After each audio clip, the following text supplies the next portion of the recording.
There's almost no one here in the room that really got to meet my father. He was a very unique individual who lost his entire family, entire immediate family in the Holocaust. Came to North America to start over again. During his last week, he told people that he had no complaints.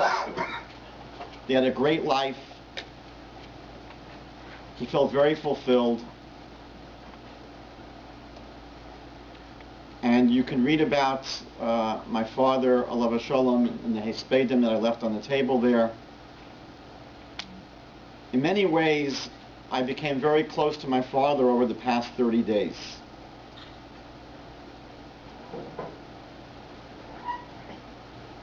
The Baal Shem Tov said that you are where your mind is. And there probably hasn't been many moments over the past 30 days that I haven't really been thinking about my father. When my secular birthday came around on Friday, the first thought that came to my mind was that it would be the first birthday I've spent without my father to share his love with me.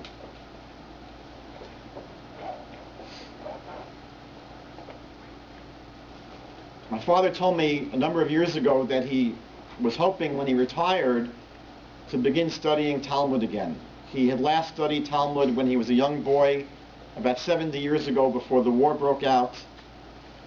And so last summer, when his health forced him to retire, we started studying once a week. When I was in New Jersey, in person with him, and then when I was here in Toronto by phone, using Skype so we could actually see each other when it was working. We began studying a chapter of the Talmud that was my father's first chapter, and also was my first chapter when I was starting late in life, in my 20s, to study Talmud. The first chapter above Metzia Shnayim Ochazim, which literally means two people that are holding on, that are grasping. And as I said in the eulogy for my father, even though the chapter is talking about two people that are holding on to a garment claiming it's theirs, I really felt that during those months studying with him, we were the Shnayim Ochazim. We were the two people trying to hold on to each other over the distance. And so now when I continue studying, I still feel I'm holding on to my father and he's holding on to me. Rabbi Spiro shared with me, he's going through Avelis this year as well, something that he came to realize during his time in Avelis. He said that we're actually doing something awesome in the experience of Avelis. He said that during this time, we're involved in helping a neshama raise higher and higher and higher. Through the Torah that we study, through the davening that we do, through our chesed, through so many of our activities and thoughts, we're able to raise the neshama of those that have left. And so that's given me a tremendous amount of strength, to know that I'm involved now in something that's tremendously awesome, that I'm actually involved moment to moment in helping my father's neshama go higher and higher. So I want to thank all of you tonight who've come here to participate in this evening of Torah study. And in the schus of this Torah study, my father's neshama should have an aliyah. Moshe Zev ben Yitzchak Meir should have a lot of nachas from the evening together we're spending. So I want to thank all of you, and I want to thank Rabbi Breitowitz for kindly agreeing to share with us learning this evening. Rabbi Breitowitz, whether he knows this or not, has been a guest at my Shabbos table over the past at least 10 years here in Toronto. One of the things that my wife and I do routinely over Shabbos is study the written transcripts of Rabbi Breitowitz's Tuesday night shiur. And that's been really a tremendous source of chizuk and inspiration for us. Rabbi Breitowitz is someone that I've gotten to know a bit since I came to Toronto. Certainly has been, for my wife and myself, one of the key pillars of our spiritual life. a tremendous inspiration, a tremendous source of chizuk and knowledge, and someone who I know gives of himself tirelessly to our community with his wonderful yeshiva Darchei Torah, and with all the Torah he teaches in this city, and that now because of David and the internet is taking this throughout the world as well. So it's my tremendous honor and zechus to call on Rabbi Breitowitz Shlita to study some Torah with us this evening. I know that it's very bad form to argue with the person that introduces you, but I'm going to have to do it and really turn the tables and tell you that of all the people I know in Toronto, Michael is one of the most inspiring to me. And his devotion to reaching out to the most vulnerable in our community, the people who are most at risk of losing their connection to the Jewish heritage, of course, is legend. And I think we need no greater testimony as to the greatness of his father than the fact that he fathered such a child. And our learning tonight should be an ilui for his neshama. The topic that was chosen for tonight is a topic which is one of great curiosity, aspects of the afterlife, but no one is in a very great rush to find out for himself or herself exactly what is in store. And I understand that. And this creates a very great difficulty, because anything we say, although based on Torah sources, is ultimately going to be a conjecture. We have no opportunity to confirm with a certainty any suggestion that we make. So with that disclaimer, I'd like to address two questions that I think are nagging questions people are concerned about when they think of the afterlife. Number one, what is our relation to our relatives, our spouses, our parents in the next world? Are we connected or are we disconnected? And you know, we have contradictions in this question. The Talmud says in several places that every tzaddik, every righteous person has a madur, has a dwelling place of his own in the world to come. The Talmud speaks of Beis Olamo, the place of one's personal eternal rest.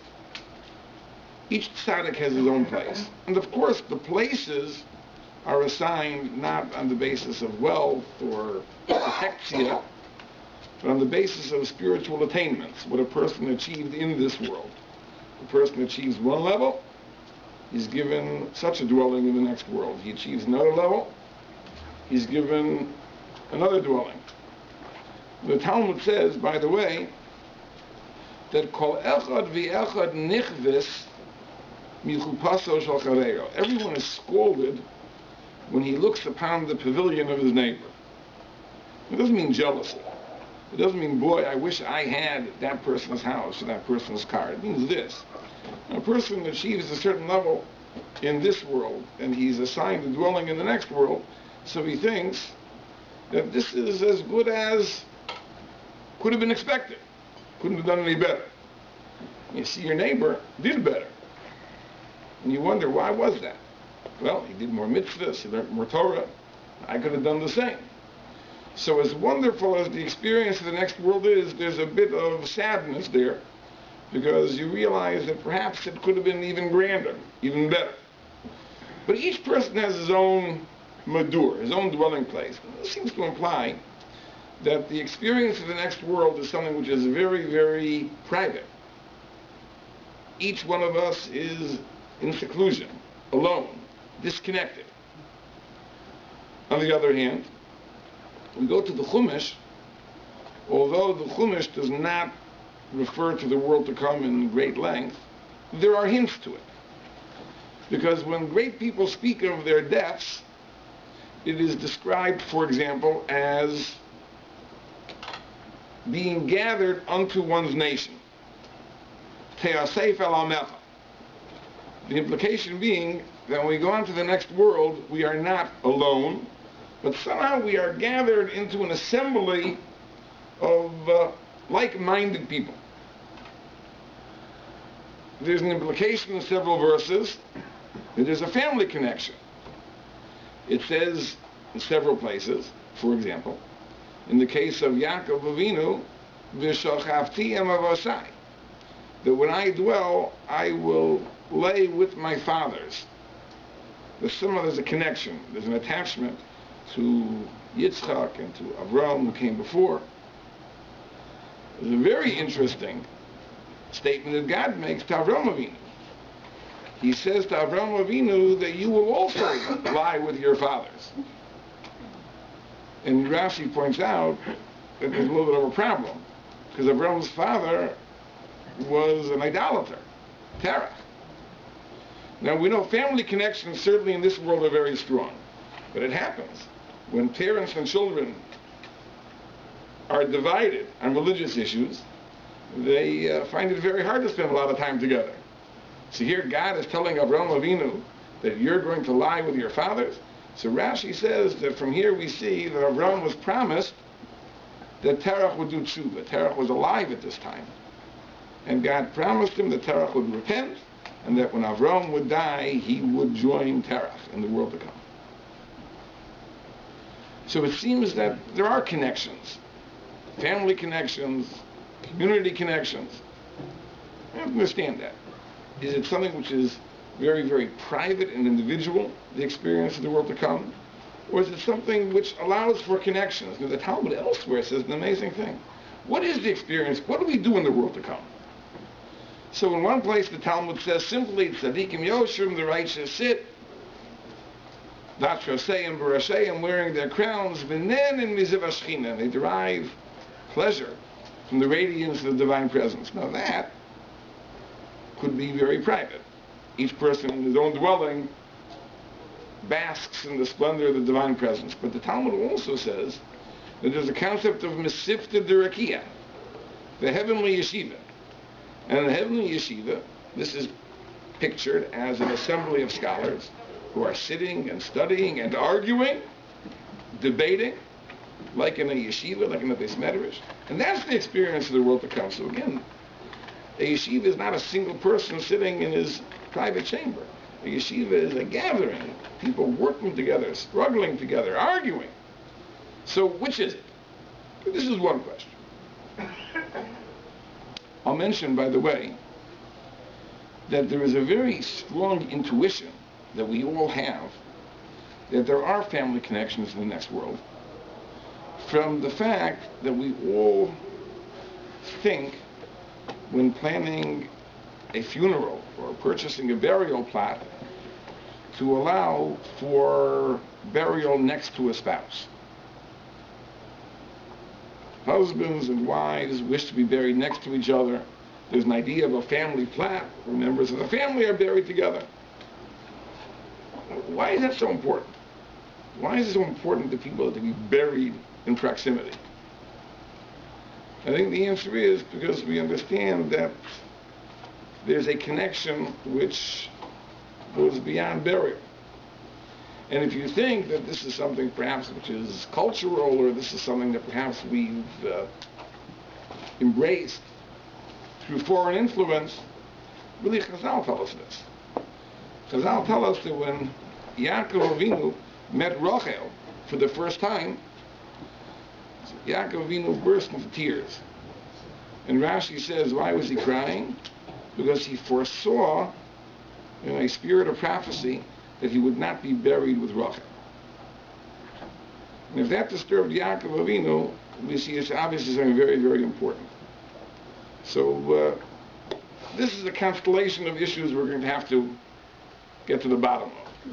There's another question that was raised, which is, what do people know in the next world? Do they know what's going on over here? Do they care what's going on over here? Now again, every time you go to a funeral, you always hear the eulogies end with something like this, that the person speaking says that may this person be a Meir Yosher, may he be an effective baiter, one who intercedes on our behalf, that God should address the pressing needs of the Jewish people. Now that implies that this soul in the next world knows what's going on, knows what we need, cares about our problems. So do they know? Do the departed know what's going on in this world? Now on this subject, it happens to be we have a discussion in the Talmud. The problem is that the discussion in the Talmud seems to be a little jumbled at first glance. The Talmud begins as follows, that Reb Chia was walking with Rabbi Yonasan. Two great sages were walking. They were walking through a cemetery.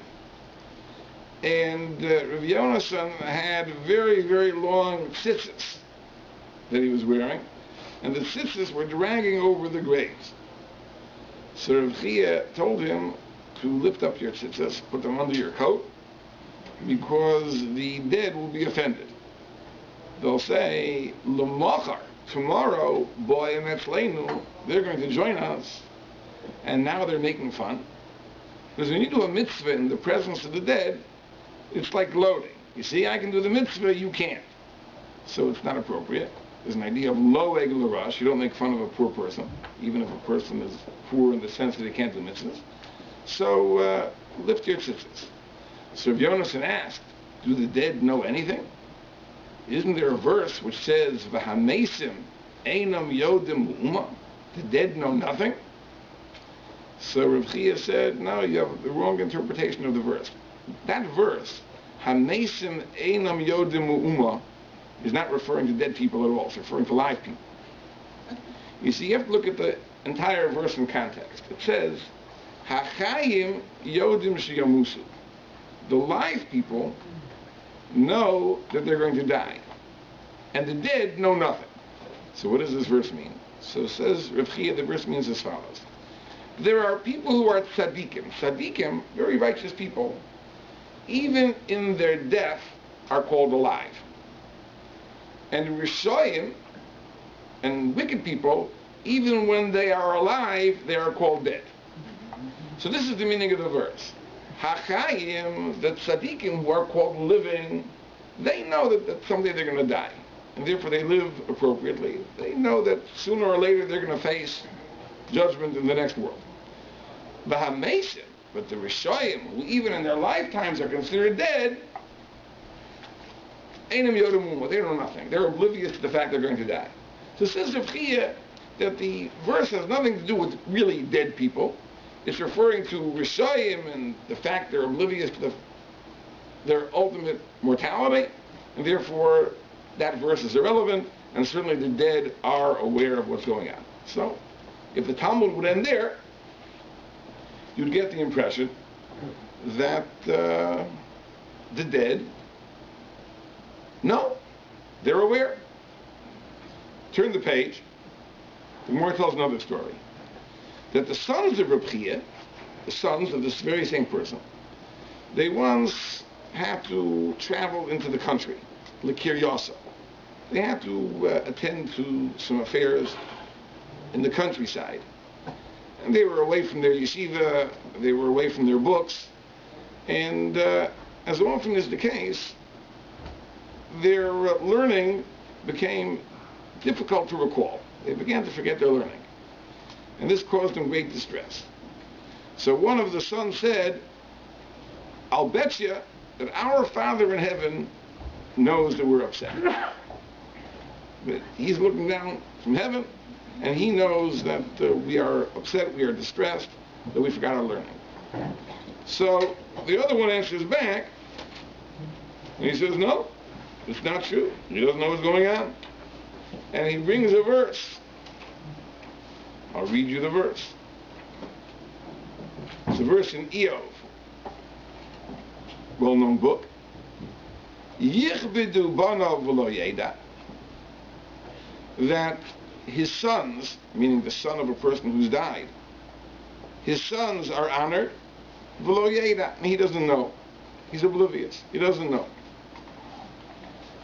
So, cutting through the entire discussion, the Gemara concludes with that the sons of Reb Chia said the father doesn't know. Doesn't know. And the Gemara brings all sorts of stories, proofs this way, proofs that way. And the Gemara seems to remain that this is a viable position, that the Mesim do not know. And the Gemara never points out that this is a contradiction to the earlier statement that Reb Chia said that the Mesim do know. And that's why we lift our tzitzis not to offend the Mesim.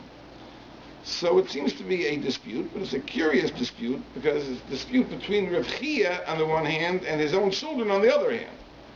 And that's something you rarely find in the Talmud, that the children will disagree with their father and the Talmud doesn't make a point to explain it. I think to understand this issue, all these issues, I'd like to offer a conjecture tonight. It's speculation, but I think it may address some of the issues that we are all concerned about.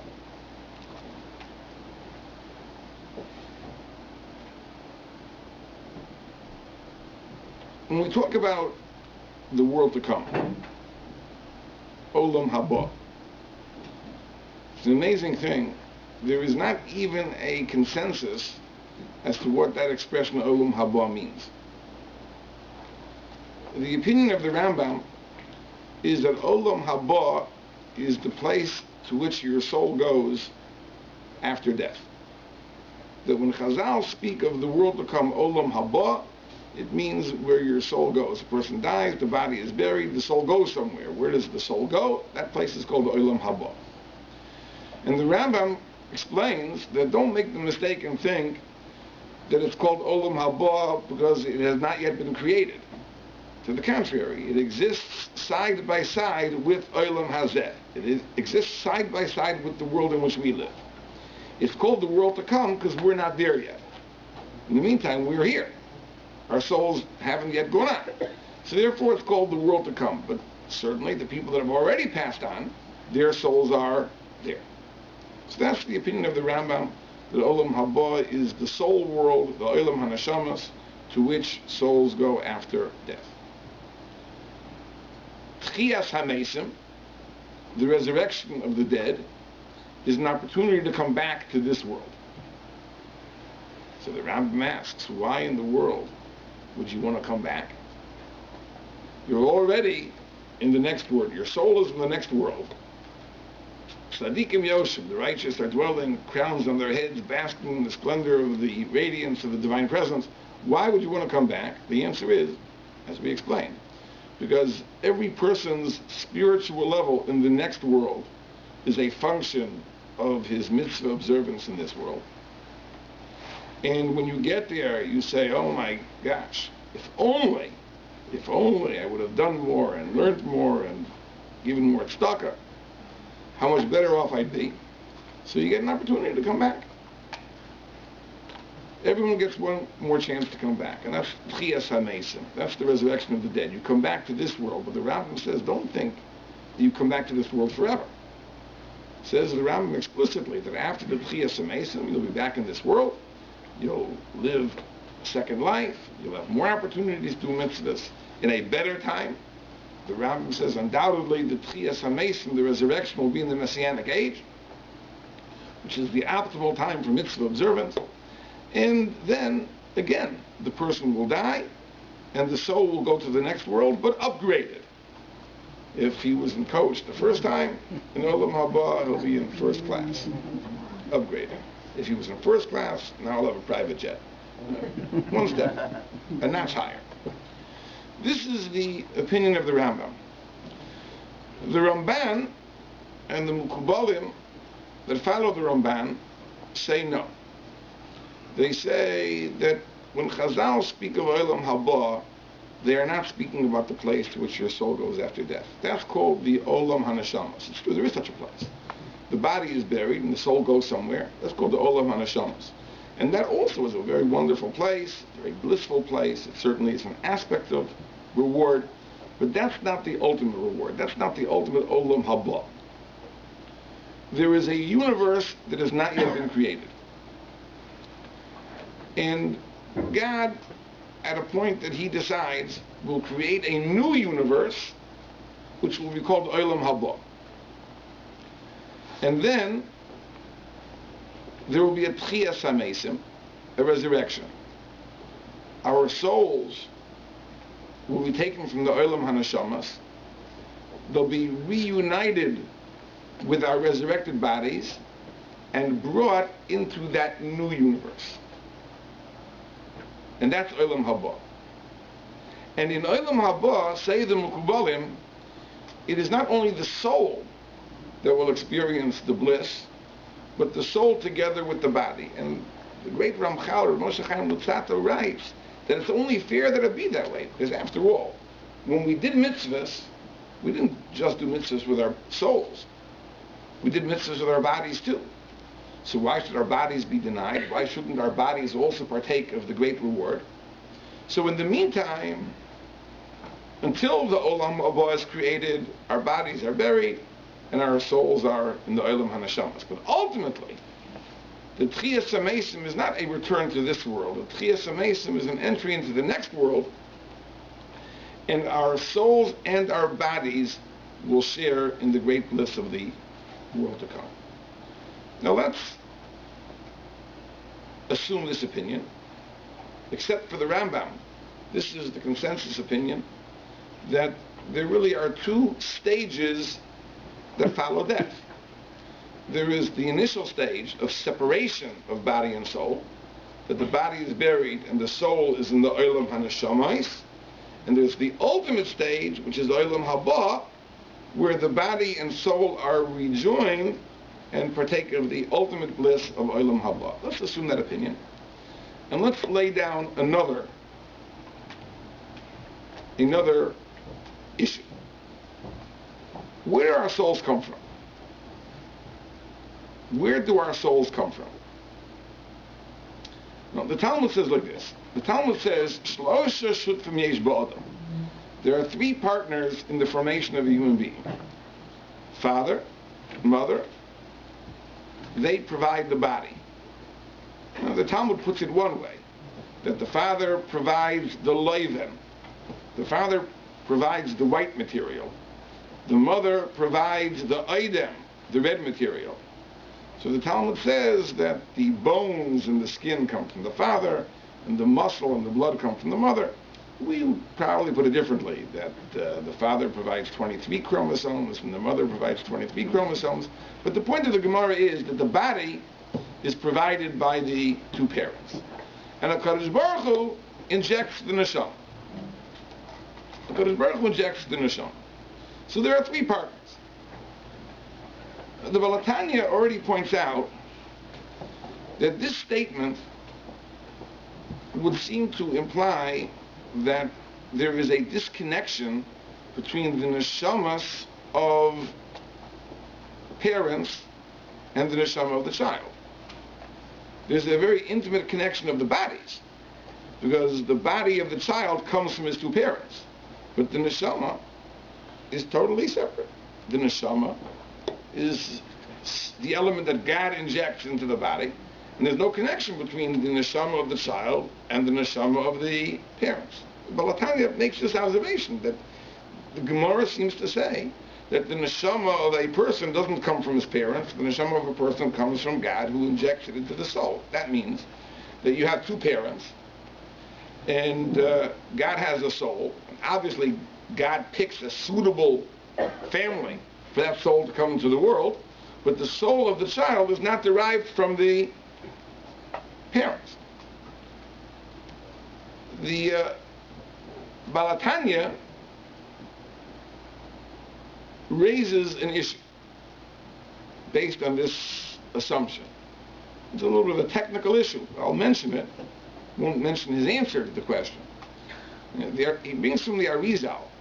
And the Arizal says that if you want to have successful children, and when I say successful children, what does it mean to be a successful child.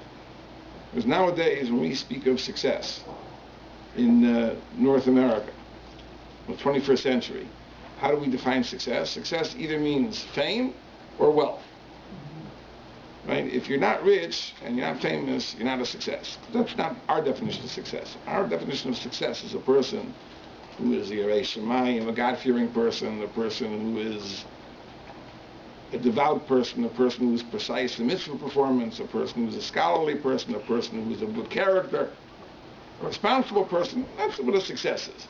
So if you want to have successful children, what can you do to give your children a head start?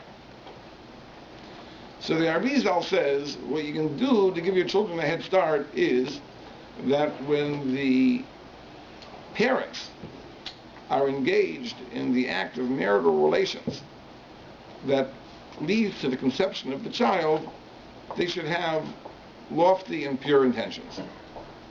That the kavan, the intention of the parents, is a important factor in the production of a successful child. So the Balatanya asks, well, if we're talking about success in terms of body, I understand that perhaps the parents play a role. But if we're talking about the neshama, that comes from the Ribbono Shel Olam. So what difference does it make what intention the parents have? That's the question the Balatanya raises. Now, there are many answers that can be given to this question. The Balatanya gives one answer. There's an even simpler answer, I believe, that when God has a lofty neshama, he needs a good place to put it. So if the parents have had good intentions and they produce a body which is holy, so that body which is holy is now a good place for a soul which is holy. If the parents have less noble intentions, so the body that's produced is less holy, so therefore the soul that fits that body will have to be a less holy soul. There can be many answers to that question. But I'm just pointing out this observation, that it seems that the souls don't come from the parents. That's what the Balatanya points out. So I'd like to offer a conjecture that it's not so simple. It's not so simple at all. That it may be that there's an aspect of the soul which comes from the parents, at the same time that there's an aspect of the soul which doesn't come from the parents. Well, let me explain this.